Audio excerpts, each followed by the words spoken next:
이 사람이 바로 그 사람일까? 조심스럽지만 나는 그 사람의 신화를 깨트리고자 한다.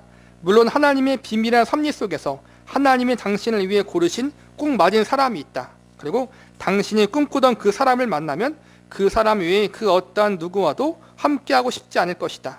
그가 당신에게 유일한 사람이 될 것이다.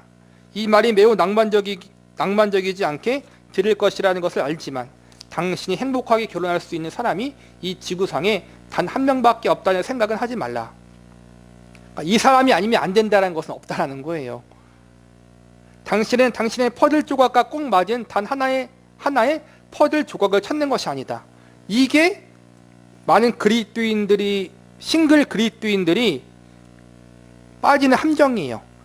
퍼즐 조각을 만들어 놓고 여기에 맞아야 되는 거야. 나가 갖고 있는 꿈, 내가 갖고 있는 거룩한 비전에 맞는 사람을 찾아. 그 사람이 있어요, 여러분? 없지? 나에게 맞는 사람이 아니라 함께 만들어가는, 하나님의 비전과 소명은 함께 만들어가는 거예요. 내가 미리 만들어 놓고 맞는 사람을 찾아오는 것이 아니에요, 여러분. 근데 많은 싱글 배우자들이, 그리스도인들이 여기서 오해를 하더라고요. 당신은 나를 온전케 해요라는 말은 매혹적이며 낭만적으로 들리지만 그것은 사실이 아니다. 그렇다. 남자와 여자는 결혼을 통해 서로를 의지하도록 만들어졌다. 그러나 성경적인 결혼 공식은 한 사람의 반쪽도 또 한 사람의 반쪽이 합쳐져서 한 명의 완전한 사람이라는 퍼즐을 완성하는 것이 아니다. 창세기 수학은 하나 더하기 하나는 하나라고 말한다. 당신의 배우자와 꼭 맞아서는 안 된다고 말하는 것이다. 물론 일단 결혼하면 그 배우자가 당신을 위한 유일한 퍼즐 조각이 될 것이다. 이건 결론적인 거예요. 저와 여러분이 결혼했잖아요. 상대방의 배우자가 지금 뭐예요? 하나님이 허락하신 유일한 퍼즐 조각이래요. 그러니까는 왼수가 아니라 서로가 있기 때문에 온전하게 될 수 있다라는 거예요. 그러니까 이 지구상에 단 한 명밖에 없는 이미 결혼한 사람한테는 적용되는 거예요. 이미 결혼한 사람한테는 상대방이 이 지구상에 단 한 명밖에 없는 배우자라는 거예요. 이것은 마처럼 이미 결혼한 사람에게 적용하는 것이고 아직 결혼하지 않은 사람에게는 적용하지 말라는 거예요. 왜냐하면 그렇게 하다 보면 결혼을 너무 못하게 된다는 거예요. 시기가 늦는다는 거죠. 하지만 그 전에 내가 이 훌륭한 여자를 만났는데 만약 이 여자가 그 사람이 아니면 어떻게 하지? 만약 그 사람이 보이스에 있고 내가 아직 그 여자를 찾지 못했다면 어떻게 되지라고 생각하지 말라. 스스로에게 그런 일은 하지 말라. 당신의 이상형을 찾는다고 안달하지 말라. 특히 결혼하고 난 후 어려움이 생겼을 때 당신의 목사님에게 가서 저는 이혼 신청할 거예요. 그는 저의 이상형이 아니에요 라고 말하지 말라. 이상형 신화가 갖는 문제는 사실 애정을 보호하는 것은 결혼에 대한 당신의 헌신인데 애정이 결혼을 유지시키는 접착제라고 가정하기 때문이다. 뭐라고 여러분? 애정이 결혼을 유지하는 게 아니래요. 뭐가 유지하는 거예요? 헌신이래요. 이게 성경적인 가르침이라는 거예요. 애정이 뭐예요? 마음의 애끓는 그러한 감정이겠죠? 연애 때 생겼던 그런 사랑의 감정. 그게 결혼을 유지하는 것이 아니에요. 헌신과 희생이 결혼 생활을 유지한다라는 거예요, 여러분. 이건 우리가 꼭 기억해야 되는 것 같아요. 그러므로 신화는 버려버리고 결혼하라. 남녀를 위한 몇 가지 조언. 결혼이 지연될 때 그것은 몇 가지 문제를 가져온다. 첫 번째, 그것은 종종 청소년기와 그에 따른 청소년 문화를 길게 만든다. 조나단 에드워즈의 짧은 인생이라는 책에서 조지 마르스대는 에드워즈에게 있어 교회의 경건에 대한 가장 어려운 도전은 선술집 문화와 교차하여 잘 개발된 청소년 문화였다. 그러니까 조나단 에드워드 같은 경우는 미국의 초창기, 미국의 기독교의 부흥을 주도했던 그러한 목회자인데 그 시대에도 그랬다는 거예요. 결혼에 대한 그 시기에 청소년들이 이때는 술집에서 서로의 만남을 많이 가졌다라는 거예요. 좋지 않은 사례를 얘기하는 거예요. 이런 청소년 문화를 만든 주된 요인 중 한 가지는 노스햄튼의 결혼 지연 경향이었다고 마르스대는 말한다. 에드워드의 마을에 땅이 충분하지 않았기 때문에 새로운 부부가 자신들의 가정을 시작할 수 있는 장소가 거의 없었다. 그 결과 새로운 가정들이 생겨나지 않았다. 결혼 평균 연령이 남자는 29세 그리고 여자는 25세로 올랐다. 이것은 젊은이들이 결혼하고 정착한 다음 가정을 이루는 대신 부모에게서 독립하여 자리를 잡는 것이 어렵다고 생각했고 20대에게 시간이 많고 감당할 책임이 없을 때 흔히 그렇듯 되게 어리석고 죄로 가득한 결정을 내렸다는 것을 의미한다. 이거 오늘날과 그 시대가 비슷하네요. 독립할 시기는 점점 늦어졌어. 그러니까 20대 초반, 중반, 후반이 돼도 결혼을 안 해요. 그럼 뭐예요? 노는 거예요. 얘는 대학교 다니고 여자와 남자들이 만나고 쓸데없는 짓을 하고 다니고. 오늘날 그런 게 많잖아요. 그때도 그랬다라는 거예요.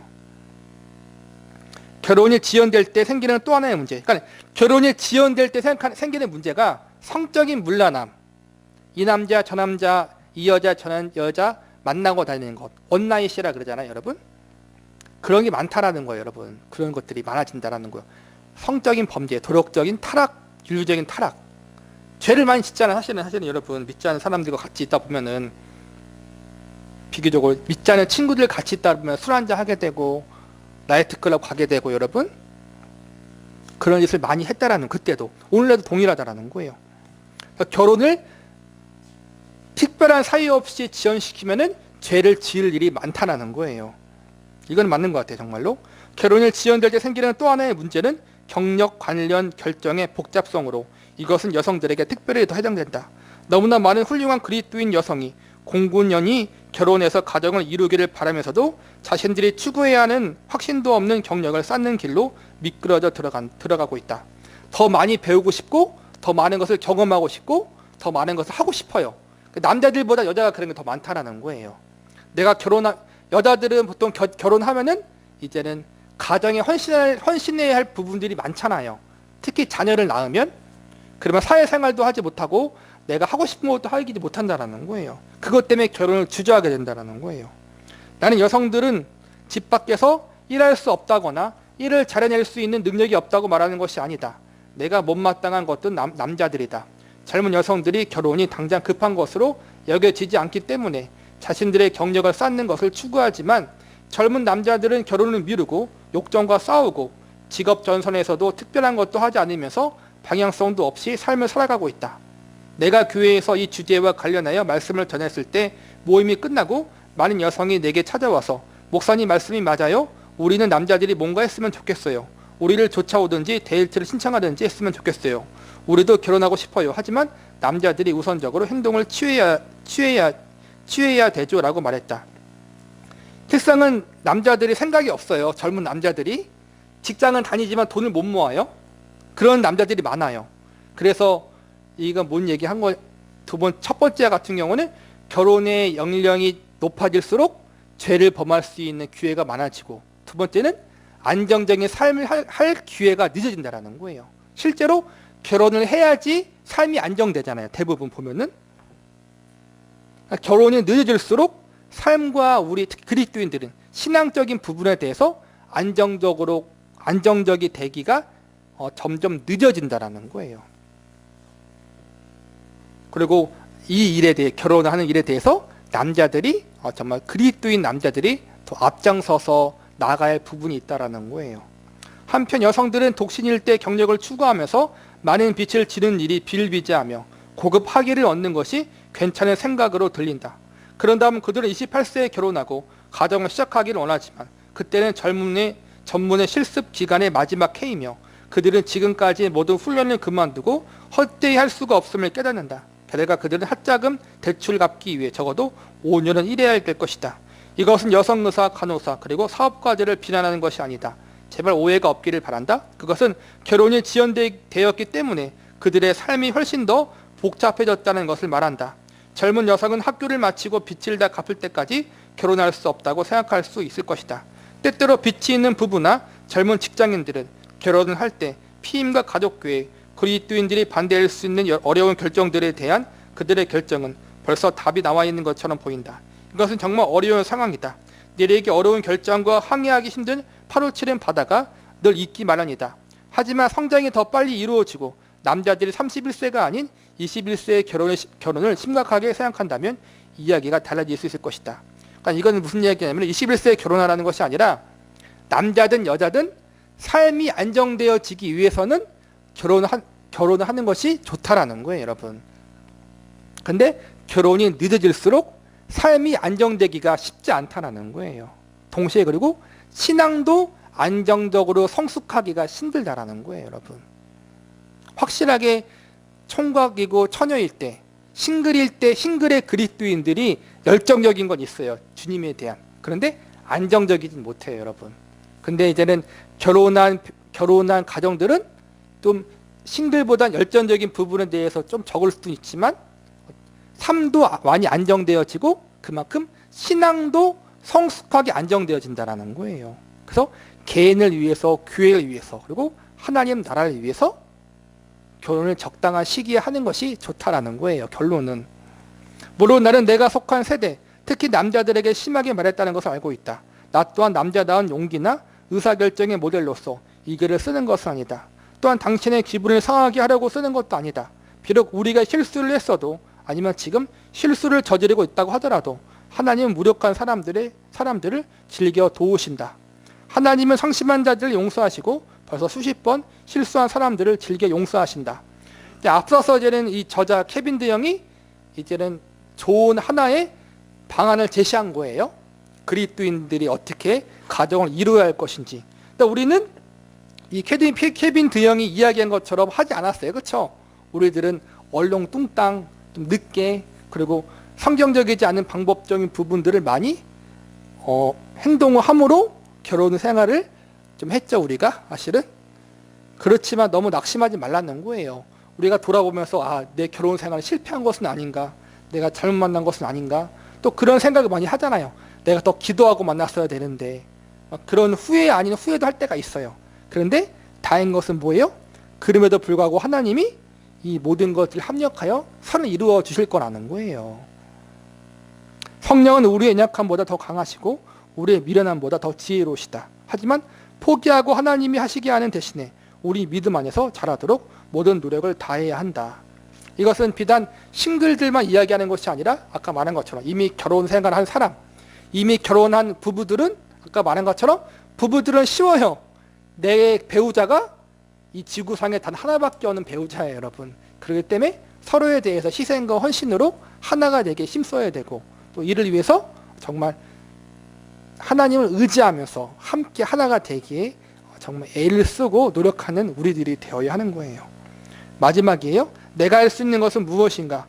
동료 목사로서 나는 이 책을 읽고 있는 모든 목사에게, 교인들 중에 젊은이들에게 38세는 18세인 것처럼 행동하지 말고 대신 18세는 28세인 것처럼 행동하기 시작하라고 설교할 것을 격려하는 바이다.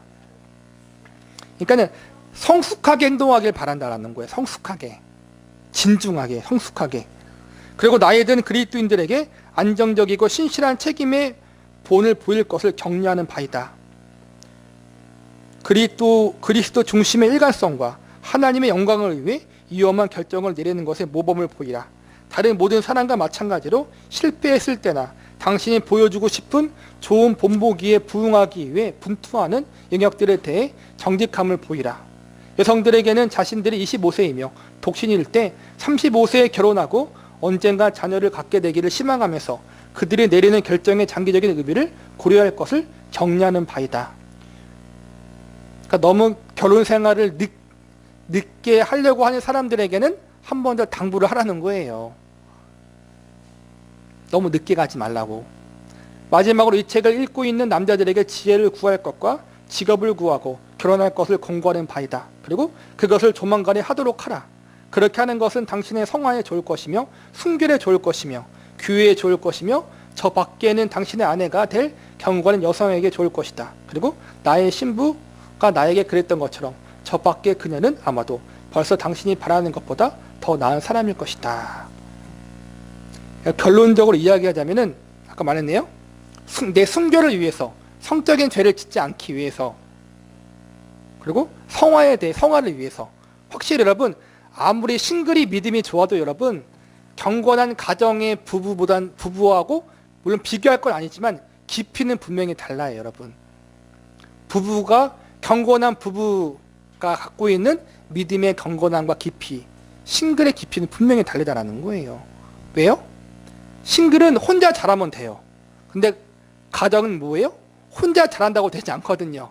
늘 갈등이 있고 아픔이 있고 싸움이 있어요. 그 가운데 서로가 맞춰지면서 희생하고 헌신하면서 성화가 이루어진다는 거예요. 자식이 있으면 더 그러겠죠, 여러분. 그래서 여러분의 성화에 좋고, 그리고 교회에 좋고. 왜 교회요? 왜 교회에 좋겠어요?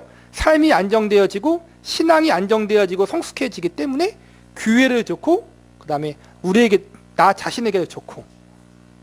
그러니까는 결혼에 대해서 정말 결혼해야 될 사람이라면, 그리스도인이라면 그 결혼을 너무 미루지 말고 정말 기도함으로 지혜롭게 정말 상대방을 만나서 가정을 이루어서 안정적으로 신앙생활을 할므로 교회를 위해서, 또한 하나님 나라를 위해서, 그리고 본인 자신을 위해서 그렇게 살아갈 수 있는, 경건하게 살아갈 수 있는 그러한 결정을 하는 것이 좋다라는 겁니다.